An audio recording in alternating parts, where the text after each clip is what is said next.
Ningún gente no te avisa nos que día lo te último día.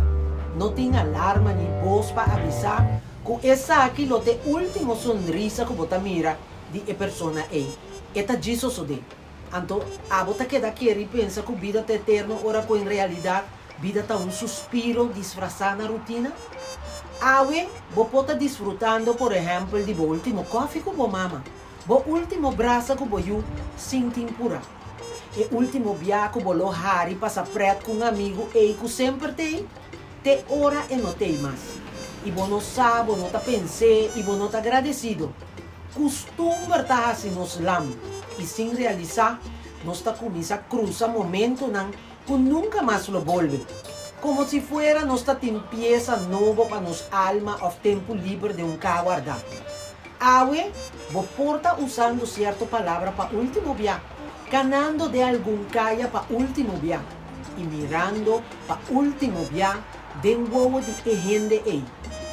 Pero sin embargo, vos queda pospone un sunchi, pospone brasa, vos guarda un momento que quizás nunca lo presenta para vos visa, estimado. Nós assim a colectar costra para futuro, pero não é um momento aí. Nós está planea o viaje, pero sem disfrutar de trajeto. E não, nenhum gente que tá pensa que costa cotidiano de vida tá sagrado.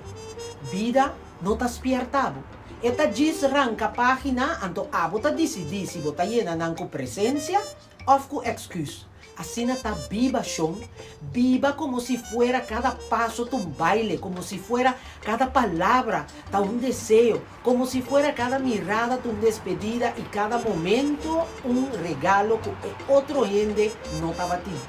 No la haga para ausencia acordado con cada momento que pasa por te último viaje de algo.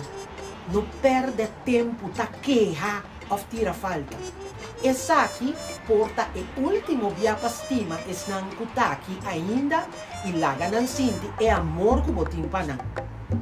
A bota na vida ainda, não malgastar e milagre. Pense.